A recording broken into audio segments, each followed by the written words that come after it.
Claire Vaughn pressed the marriage contract against her chest at the back entrance of the Grand Ellison Hotel, the paper already soft at the edges from how many times she had refolded it that evening. Outside the service corridor, a man was crouched beside a stalled sedan, jacket faded at the shoulders, boots worn pale at the toe, hands moving through the engine bay with the unhurried confidence of someone who had solved this kind of problem 100 times before. She studied him for 5 seconds, then crossed the pavement. "I'll give you $100, she said. "Pretend to be my husband tonight." Dean Mercer looked at the bill in her outstretched hand. He did not smile. He simply looked at her the way a man looks when someone has made a mistake they cannot yet see. 2 hours later, when his convoy of supercars rolled beneath the hotel's crystal canopy and stilled the gala to absolute silence, Claire Vaughn would finally understand exactly what that look had meant. Why would a single father hired for $100 arrive at the gala with an entire supercar convoy at his back? Vaughn Hotels and Resorts had stood for 42 years as one of the most recognized names in Eastern Seaboard luxury hospitality, but standing and thriving were two very different things.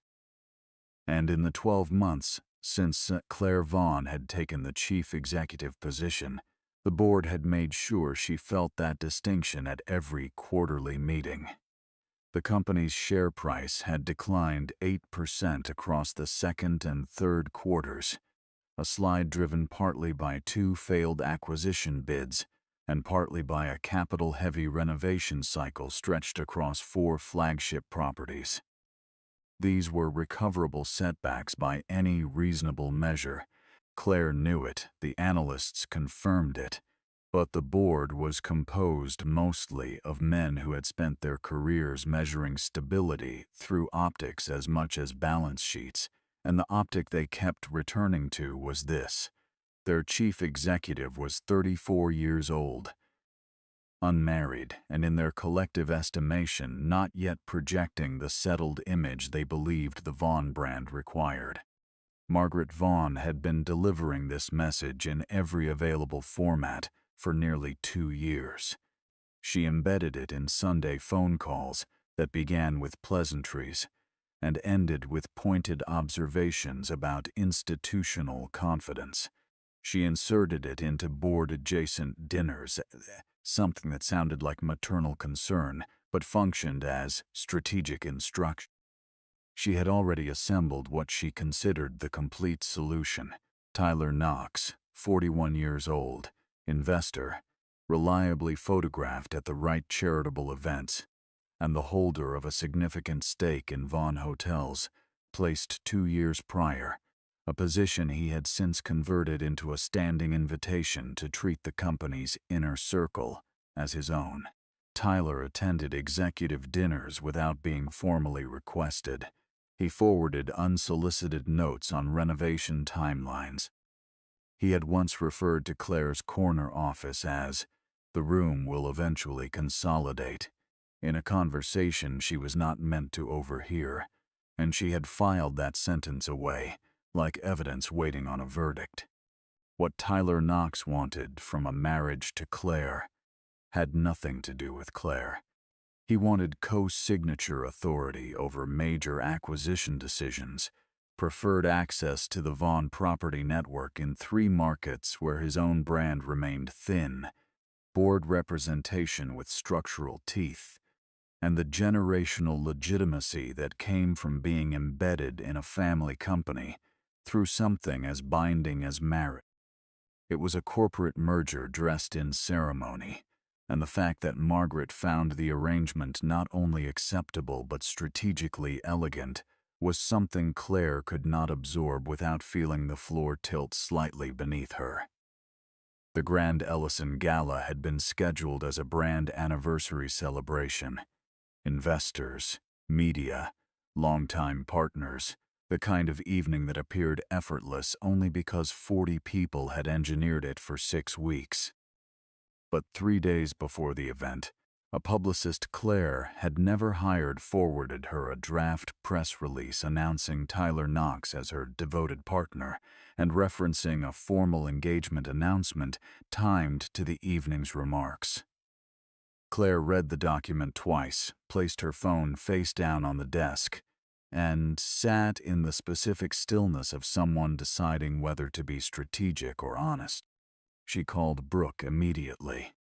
Brooke Callahan had served as her executive assistant for 6 years and had developed a near-perfect calibration for when to offer counsel and when to step back. "Whatever solution you're about to invent," Brooke said after listening without interrupting, "think about it twice before you act on it." Claire acknowledged the advice and did not commit to following it. She ran the numbers the way she ran every problem. If Tyler was publicly rebuffed tonight with no counter-narrative in place, he could withdraw his stake in a way designed to trigger maximum board anxiety, and the board could respond with a confidence vote. Before the quarter closed, she needed a variable Tyler hadn't planned around. Someone standing beside her at the announcement moment who wasn't Tyler and who could disrupt the evening's prepared geometry simply by existing in the frame. Before going downstairs, she paused at the corner shelf of her 14th floor office, in front of the framed photograph of her father, Robert Vaughn, standing outside the company's first property in a second-hand suit, smiling with the uncomplicated ease of someone who had not yet learned that success would eventually attract other people's designs for it. He had built something real without selling pieces of himself to finance the building. Claire stood with the photograph for a moment in the half-dark of the empty office. "They're trying to turn my life into another merger, Dad," she said quietly. The photograph offered nothing in return. She picked up her clutch and went downstairs, where she found, entirely without looking for him, the man who would make every calculation she had just run irrelevant. Not because of what he possessed, though that would become clear soon enough, but because he was the first person all evening who had not yet decided what she was worth. Dean Mercer was crouched beside a stalled sedan near the service corridor, working through a mechanical fault with the calm patience of someone for whom a broken engine was not a problem, but simply a task. A junior valet had flagged him down after a hotel guest reported a dead battery that turned out to be something more specific, and Dean had looked at the car, assessed it without fanfare, and started working, the way a man does when a problem is in front of him, and solving it is more natural than explaining why it isn't his responsibility. He had not asked for payment. His jacket was old, and his toolbox was battered, and his pickup truck sat at the far edge of the employee section, with the easy anonymity of a vehicle that had never needed to announce itself. Claire stood at the corridor entrance and watched him a moment longer than she intended. And then the part of her mind that had been running crisis calculations for 6 hours overrode the part that sometimes still asked whether a decision was fair. She crossed the pavement and told him what she needed. She told herself it was practical. She told herself he would probably be grateful for the money. She told herself a great many things in the 20 steps it took to reach him, and not one of them was entirely true. Dean had come to the Grand Ellison that evening for a specific reason that had nothing to do with galas or corporate marriages or the interior pressures of hotel executives. A longtime client, a collector who kept his identity as private as his inventory, had shipped a 1963 Aston Martin to the hotel's private receiving dock and requested that Dean personally assess its condition before it was moved to secure storage downstairs. Dean had completed the inspection, signed off on the condition report, and was returning through the service corridor when the valet caught him and asked for a minute. Dean had a minute. He crouched beside the stalled sedan, and that was the position he was in when Claire Vaughn crossed the pavement with a folded bill in her hand and the clipped efficiency of someone who had managed personnel decisions before breakfast. She offered the $100 and explained what she needed.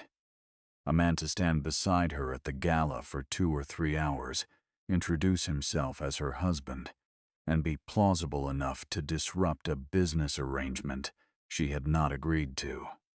She delivered the request in the tone of someone accustomed to transactions that moved quickly and resolved cleanly, and she extended the bill with the unconscious certainty of someone whose offers had not often been questioned.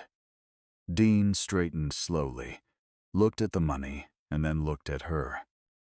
"Do you normally price other people's dignity that quickly?" he said. Not with anger, just clearly, the way a man states a fact he wants acknowledged. Claire faltered slightly, then composed herself. She was not accustomed to having the mechanics of an offer interrogated. She gave him the short version of the situation. An investor using a board stake to pressure her toward a marriage she had not chosen. A family announcement she had not authorized. A gala that had been transformed without her consent into the venue for something she found both offensive and genuinely threatening to her ability to run a company she had spent a decade earning the right to lead. Dean listened without interrupting. He cleaned engine grease from his hands with a cloth from his jacket pocket and studied the hotel entrance as she spoke. He was nearly at the word "no" when she described Tyler using the optics of marriage to install himself into a position of structural control, and something in the way she said it, not the urgency, but the exhaustion beneath the urgency, landed in a place Dean recognized from a story that was entirely different from hers, but built along the same architectural lines. He thought about Paige, about the way her family, comfortable, well-connected, proud of their connections in the specific way that old money is proud, had spent years treating her as a position to be managed rather than a person to be known. About how she had learned to smile through it because she had not yet built the vocabulary to push back, and about how, by the time she found the vocabulary, the energy it would have required had already been spent on other kinds of survival. Dean had watched that process from close enough to understand exactly what it cost, and he carried the particular weight of someone who had loved a person well in many ways, but too slowly in certain specific ones. He did not know Claire Vaughn. He owed her nothing, but he knew the architecture of the trap she was standing in, and he had made a decision a long time ago about what he did when he recognized that particular structure. He told her he would help, but he returned the $100, held it back with 2 fingers, the bill suspended between them for a moment before Claire took it. "Keep it," he said. "Not as payment.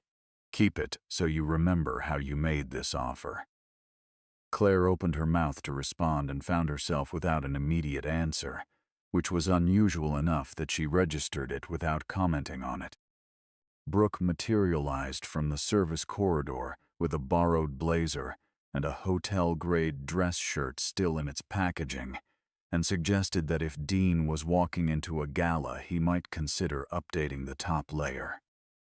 Dean accepted the blazer and declined the shirt. He layered it over what he was already wearing, checked nothing in any mirror, and was ready in under 2 minutes, which was faster than anyone in a custom suit in the hotel lobby had managed that evening. Claire fell into step beside him as they approached the interior corridor connecting the service entrance to the main hall. She had expected him to seem uncertain, or at least to ask what the plan was. He did neither. He walked with the relaxed steadiness of someone who had been in rooms that looked nothing like this and rooms that looked exactly like this, and for whom the difference in floor quality had long since stopped being significant. Something about that ease made Claire more aware of her own tension rather than less, which was not the effect she had intended when she extended a folded bill to a stranger in the service lot. She had hired a placeholder. What was walking through the door beside her was something she had not budgeted for, and she didn't yet have the language to say what it was. The Grand Ellison's main ballroom had been dressed for consequence. Crystal centerpieces on round tables set for 12, a stage framed in warm amber light at the north end of the room, and the particular hum of 300 people wearing their best and performing ease while calculating everything around them. Investors stationed near the bar ran numbers in their heads between pleasantries. Media contacts circulated with the careful attention of people paid to notice what others preferred they didn't. Board members clustered near the east staircase beside the announcement podium that had been quietly installed in the days prior. It was the kind of room where everything appeared gracious and everything was measuring, and Claire Vaughn had grown up attending rooms exactly like it. What she had not done until tonight was enter one with a man whose last name she had learned 11 minutes earlier. She introduced him without hesitation, in the decisive tone she used for information she had decided to commit to. "Dean Mercer, my husband." The room absorbed the sentence and exhaled it back as murmur. No one had known Claire was married. The publicist near the podium went very still. Margaret Vaughn, positioned near the head table in a gown the color of dusty rose authority, turned and looked at Dean from the crown of his head to the worn toe of his boots with the slow, deliberate appraisal of a woman who had just been handed an unfamiliar document and did not find its presentation acceptable. Tyler Knox, 20 feet away and mid-conversation with a board member, turned at the sound of the name and looked at Dean the way a man looks at something that has materialized between him and a destination he had already mentally arrived at. Tyler recovered in the way he always did, quickly, smoothly, with the practiced ease of someone who had spent years converting disadvantageous positions into offensive angles. He crossed the room with the broad-shouldered confidence of a man who moved through spaces as though they had been constructed slightly in his honor, and arrived beside Claire with a smile containing no actual warmth and a great deal of geometric precision. "Claire," he said, the single word landing with the familiar weight of acclaim. He looked at Dean. "If you're running a performance tonight, you could at least have found someone who knows how to tie an expensive tie." He said it lightly, as people say things when they want them to land as wounds while retaining the option to call them jokes. Dean looked at Tyler. He said nothing. The silence lasted precisely long enough to become its own kind of answer. The evening moved around them. Guests approached Claire with congratulations on a marriage they were still computing, and turned to Dean with the standard inventory questions of social rooms like this. "What do you do? Where are you from? How did the two of you meet?" Dean answered in the compact, unembellished register of someone who saw no utility in filling space with performance. "I work in the automotive industry," he said, and let it stand there. When Tyler circled back with a fresh drink and a sharper angle and produced valet parking, with a small laugh designed to invite the room's participation, Dean waited for the laugh to finish, then said quietly, "Not exactly." 2 words. The economy of it was more disarming than any argument, and several guests found themselves looking at Dean with a new attention they couldn't have immediately explained. Claire was watching him too, but for a different reason. She had expected the borrowed blazer and the worn boots and the plain speech to produce a visible mismatch, the kind of gap she could manage and navigate around, the small vulnerability she could guide through the evening with a careful hand. What she was getting instead was a man who occupied the room without requesting anything from it, who received Tyler's social testing with the patient composure of someone who had been assessed by sharper instruments and found the experience unremarkable. She was beginning to feel something she hadn't planned for, a form of guilt that had nothing to do with strategy and everything to do with the fact that she had handed this man a folded bill and called it a solution, and he had, without making anything of it, simply continued being exactly who he was. Tyler switched tactics near the end of the cocktail portion of the evening, steering a windowside conversation into a small, impromptu forum in which he asked Dean, with the studied casualness of a man laying wire, about his background, his education, his family, his connection to Claire. The questions were designed less to gather information than to produce the appearance of gaps in front of the right witnesses. Dean answered without performing for the audience Tyler was attempting to construct. He mentioned a son named Nolan. He mentioned the automotive work without entering specifics.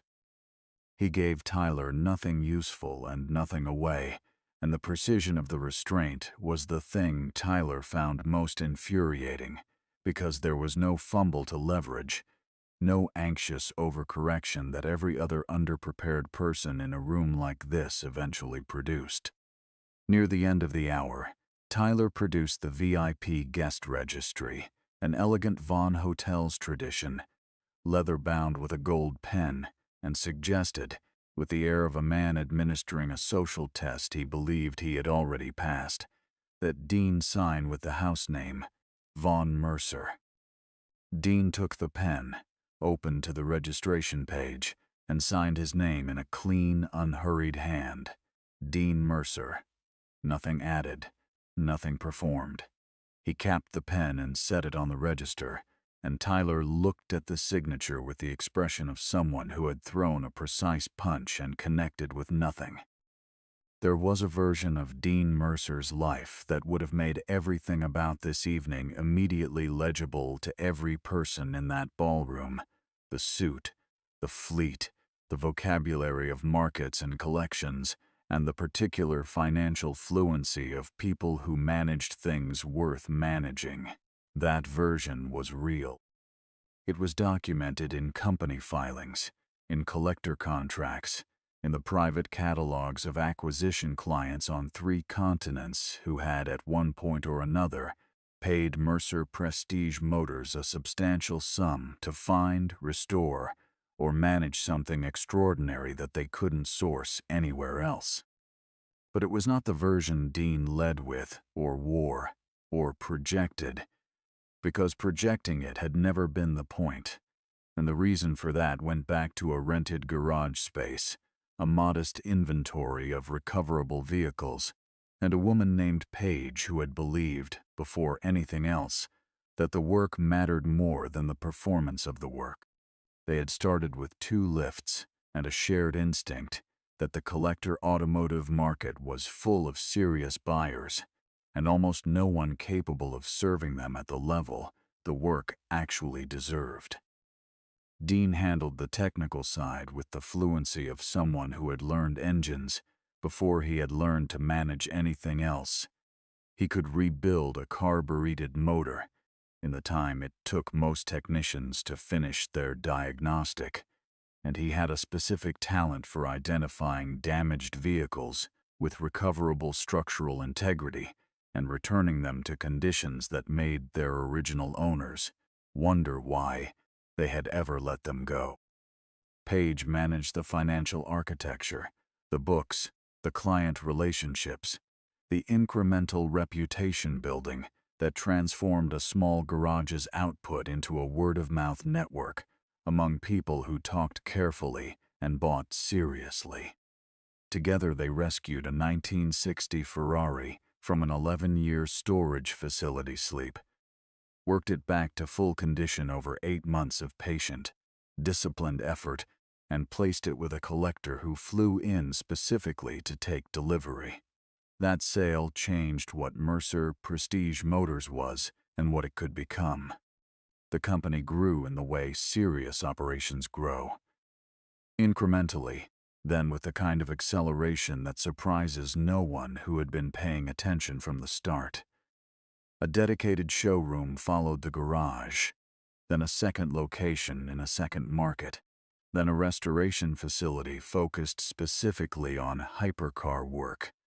The limited production builds, requiring sourced parts from multiple countries in the kind of patient craftsmanship that most commercial businesses couldn't afford to sustain. A VIP fleet management arm followed. Private collections belonging to clients who owned more vehicles than they could realistically maintain without dedicated infrastructure. Mercer Prestige operated by design without a mass-market profile, no broad advertising, a referral network that functioned precisely because it was selective, a client list that read like a quietly extraordinary document. The people who needed to know about Mercer Prestige knew. Page died 3 years before the evening at the Grand Ellison, from an illness that announced itself late and moved fast and left no room for the kind of preparation that might have made it more navigable. Dean spent a significant stretch of time understanding how to exist inside the company's world without her at the center of it. He promoted Naomi Pierce, 4 years their operations director, possessed of the rare combination of logistical precision and social fluency that the company's external presence required, to handle the public-facing side, collector events, industry partnerships, media relationships, and the orchestration of occasions like the Hypercar Summit, a closed-door annual gathering of serious automotive collectors that Mercer Prestige hosted in a different city each year and which had been scheduled at the Grand Ellison that same evening entirely by coincidence. Dean ran the internal side. He still personally assessed every significant vehicle that came through the company's hands. He still drove the same pickup truck he had owned for 9 years. He still wore work clothes to jobs because he did work, and the work had always been the point. His son Nolan had asked him once, with the direct logic of a 13-year-old who had recently formed confident opinions about most things, why he let people assume things about him that were not accurate. Dean had said that he didn't let people assume anything. People generated their own assumptions, and correcting every one of them was a full-time position he had not applied for. Nolan processed this for a moment and said it seemed like a lot of maintenance to let people remain wrong. Dean said it depended entirely on whether the people doing the assuming were the kind whose conclusions could change what you actually were. Nolan found this answer partially satisfying. Dean found it completely accurate. Page had told him once, in the second year of the business when the outcome was still genuinely uncertain, and the work was still more faith than evidence, that if he ever built everything they were working toward, he should make sure the work remained the point and not the proof. Don't let the cars drive you somewhere you didn't choose. She had said, compact and particular, and right in ways that continued to be right long after the context that produced the words had changed. Dean had kept that instruction the way he kept certain tools, close, in good condition, and used regularly. When Naomi called him that evening to say the Hypercar Summit convoy was staged outside the hotel and the collectors were ready, Dean acknowledged it, set the call aside, and went back into the gala, where a woman he barely knew was approaching the worst moment of her evening, and where he had quietly decided he was going to do what he could to make sure it didn't get worse. Tyler Knox had built a career on a specific skill, the ability to convert disadvantageous positions into new ones, to locate the angle that allowed forward motion even when the original path had been blocked.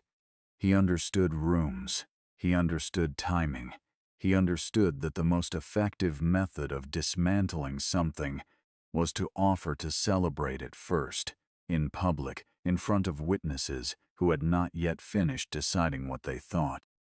When the cocktail portion of the evening transitioned to the formal program and the stage lights warmed to signal the shift, Tyler moved to the podium with the ease of a man who had been rehearsing that walk in private for weeks.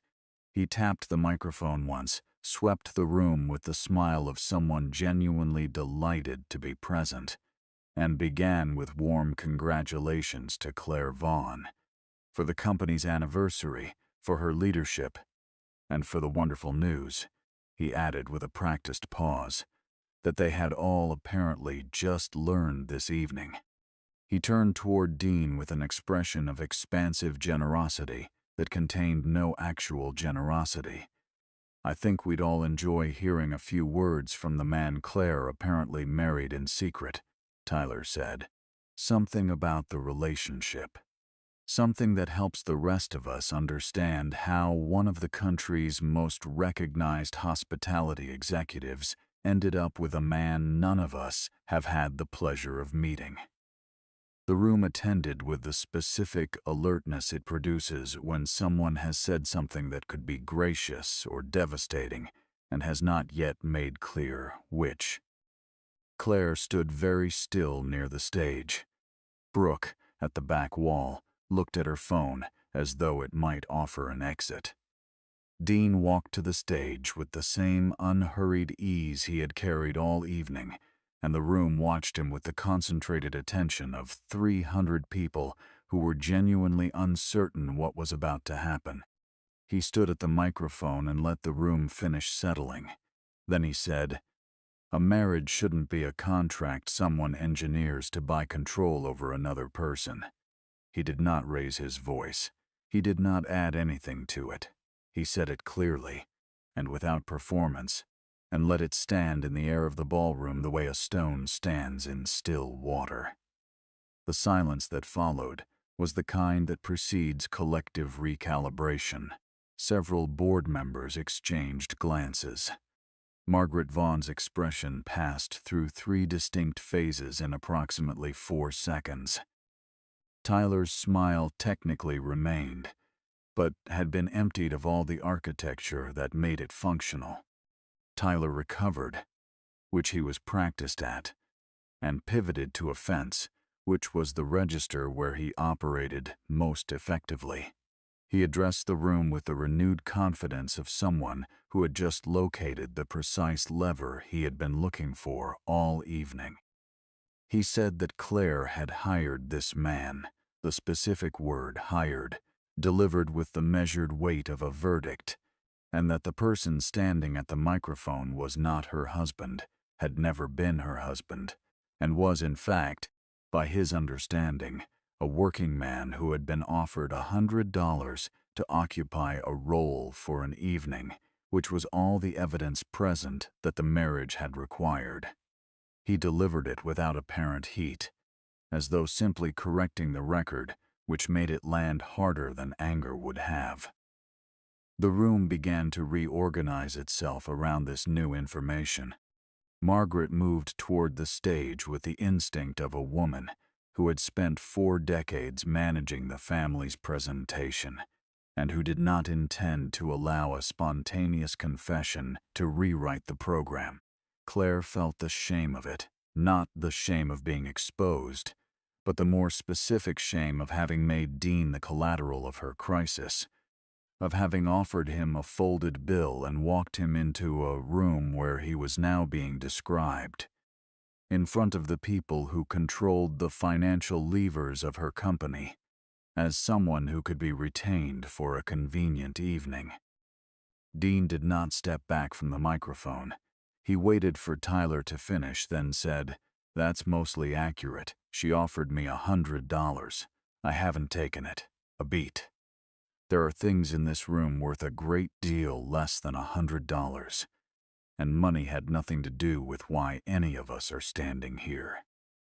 He said it without looking at Tyler, addressed it to the room, to the board members and investors and media contacts who were all, in various configurations, part of the system Tyler had just described as though it were a natural and neutral fact.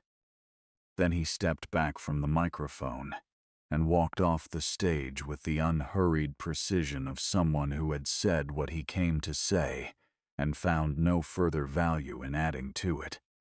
Outside, the sound arrived before the explanation. A low, layered rumble building steadily beneath the ambient noise of the evening, the kind produced by multiple high-displacement engines arriving in deliberate, close coordination, near the west side of the ballroom, where floor-to-ceiling windows faced the main drive.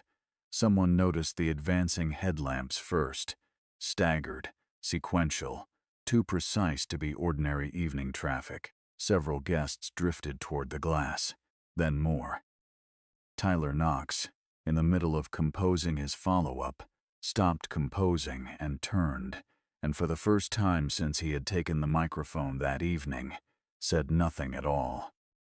The first car through the entrance canopy was a Ferrari SF90, its bodywork lacquered in midnight red that caught the overhead lights and held them with more depth than ordinary paint, a color that had been selected by someone who understood that the difference between a car that arrives and a car that announces is entirely a matter of intention.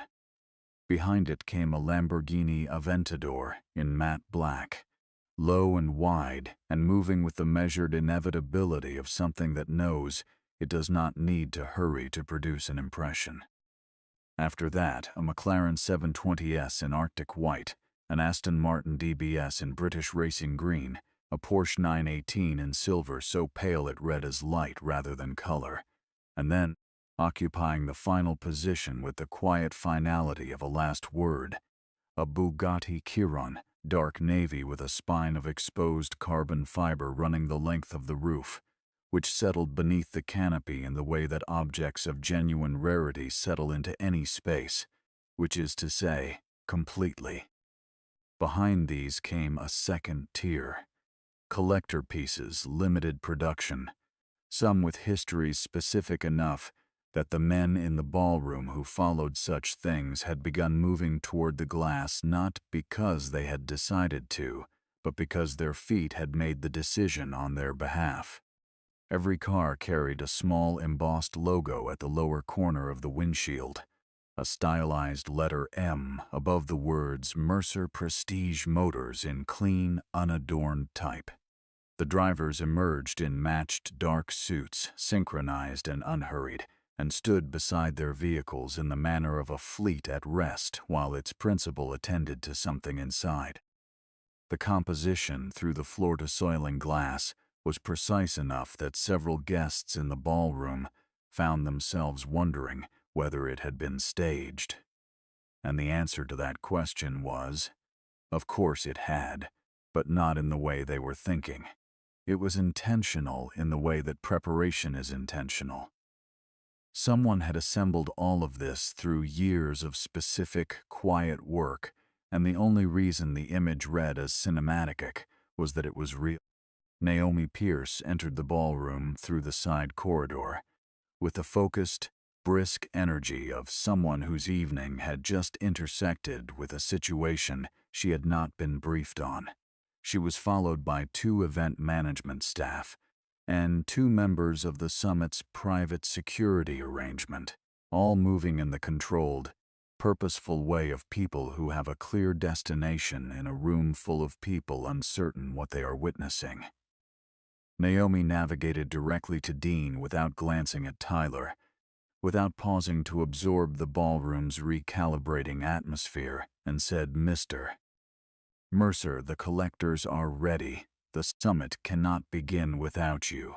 She delivered it in the same register one uses for logistical updates, matter of fact, professional, with the mild precision of someone for whom time is a resource being used. The room went very quiet. The specific quiet of collective processing, everyone arriving at the same information from different directions, and requiring a moment to integrate it before proceeding. Claire turned from the window toward Dean. The word came out carrying the weight of the conclusion her mind had already reached. Mercer. A pause, as in Mercer Prestige Motors. It was not entirely a question. Dean held her gaze with the same steady, unperformative expression he had worn all evening, and said nothing, which was confirmation of everything. Warren Hale, 68 years old, 3 decades in the collector automotive space, and the holder of 3 personal acquisitions through Mercer Prestige over the preceding decade, spoke from 2 tables away in the tone of a man who has just watched a long-form joke arrive at its conclusion. The woman running one of this country's finest hotel brands, Warren said, with the mild wonder of someone narrating an outcome he found genuinely satisfying. Hired the man who owns and manages some of the most significant private automotive collections on the eastern seaboard. For $100. He paused with the timing of someone who had told a few good stories in his life. As an anecdote, that's going to outlast several of the cars parked outside. Tyler's expression had passed through several phases and arrived at something approximating neutral, the default he used when he needed time he did not have. Margaret had gone still in the specific way of a woman who had spent decades curating the family's narrative and had just discovered that the narrative had developed a significant structural complication without her input. Naomi, standing at Dean's shoulder, produced without commentary a slim document folder. The Hypercar Summit registration, the Mercer Prestige board listing, and 3 active fleet management contracts with holdings values that produced an audible intake of breath from the banker standing closest to Naomi when she turned to the relevant page. She did not explain the documents. She simply made them available, in the way that evidence does not require commentary to perform its function. Dean reached to the small side table near the stage, picked up the $100 bill that had traveled through the evening in Claire's clutch, and ended up beside the water glasses when she set her bag down, and placed it on the table in front of Claire with a deliberate, unhurried precision that drew every eye in the room. He looked at her directly. "You weren't wrong to think I was poor," he said. "That was a reasonable conclusion from what you saw.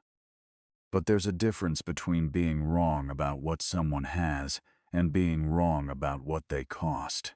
He said it without heat, without satisfaction, without the particular resonance that revenge would have carried. He said it the way a person states something that has been, finally and without ambiguity, true. The ballroom held a silence dense enough to have physical weight, and in the center of it, Tyler Knox was standing with no useful move available. Tyler Knox was not a man who accepted defeat. He had built his career specifically around the skill of converting adverse positions into new angles, of finding forward motion when the original path had closed.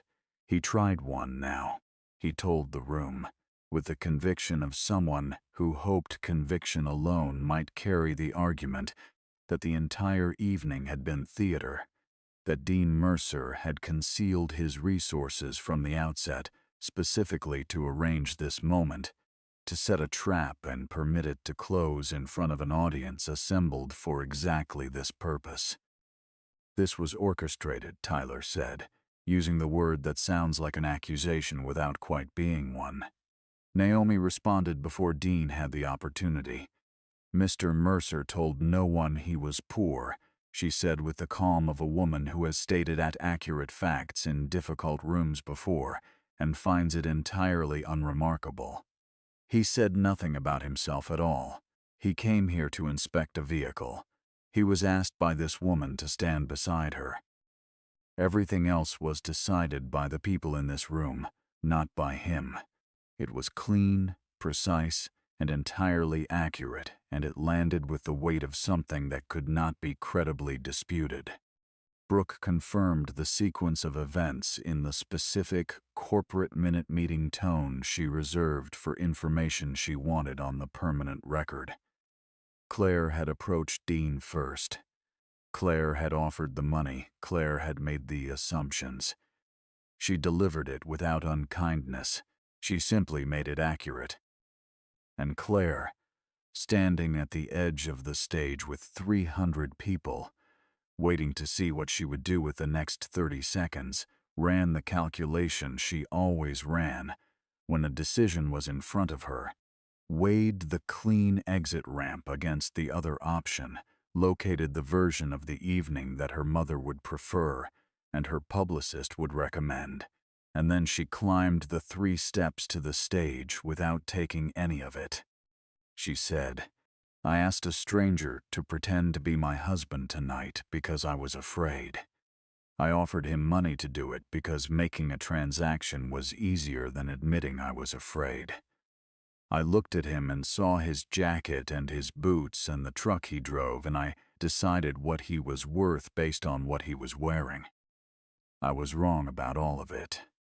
She said it to the room, which meant she said it to her mother, who stood near the head table with an expression of controlled anguish, and to Tyler Knox, who was standing near the east wall with the look of a man who has run out of navigation options, and to every board member and investor present who was currently recalibrating the evening's meaning. She did not perform the acknowledgement. She gave it in the flat, unhurried register of someone who was being accurate, because accuracy was the only version of this she could stand behind. Margaret moved toward the stage with the instinct of a woman for whom public image had been, for 4 decades, the primary currency. Claire, she said. Just the name, just the one word, carrying everything it always carried. Claire looked at her mother with the clear-eyed steadiness of a decision already made. "I would rather lose face telling the truth than preserve a reputation through an arrangement I never agreed to," Claire said. Said it to the room, to the board members, to the cameras belonging to the 3 media contacts who were very carefully not looking up from their phones while paying close attention to every word. Margaret stopped where she was. The conversation that needed to happen between them was not a gala conversation, and both women understood that. Tyler attempted one final maneuver, addressing the board members he still believed were persuadable, arguing that his original proposal remained the most structurally sound path for Vaughn Hotel's long-term stability, that the evening's events, whatever they had been, didn't alter the underlying financial picture. He was mid-sentence when Warren Hale, with no particular drama, mentioned that Mercer Prestige Motors had been in preliminary conversations with 2 major hospitality groups regarding an integrated VIP fleet service for their premium properties, and that if anyone in the room was curious about the potential alignment between that business and Vaughn Hotel's existing infrastructure, it seemed worth a conversation. The observation spread through the investor section with the quiet speed of a temperature change. Dean noted, without addressing Tyler, that Mercer Prestige was open to a partnership with a Vontier hospitality brand for its global fleet program, but only under transparent, bilaterally negotiated terms, and only with leadership that held genuine decision-making authority. The implications were clear to every person in the room with functioning financial reasoning, and they arrived at Tyler Knox's remaining influence in the board, like the quiet removal of a structural column. Later, after the program had dissolved into smaller conversations, carrying a different energy than the one that had begun the evening, Dean found Claire near the side corridor. She had been looking for the right words for several minutes and had not quite located them. "I don't know how to apologize for this adequately," she said. Dean was quiet for a moment, then, "Start by not doing what you did tonight the next time you're scared." Don't price a person before you know what they're worth. That's the apology. He said it without harshness, without the performance of forgiveness that would have made it smaller than it was. He said it the way a person says something genuinely meant to be useful, which is the rarest and most uncomfortable kind of hard thing to hear. The aftermath of the evening carried the specific efficiency of consequences that had been building for a long time. Tyler Knox did not recover his position in that room.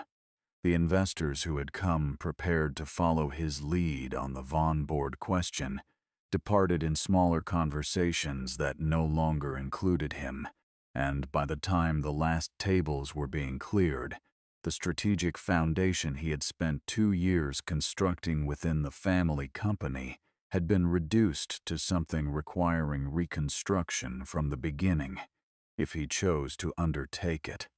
He did not stay to begin that project. Margaret remained through the end of the formal program, then left without speaking to Claire again that evening, which was itself a kind of acknowledgement. The conversation that needed to happen between them was a different kind of conversation, in a different room, and both women knew it.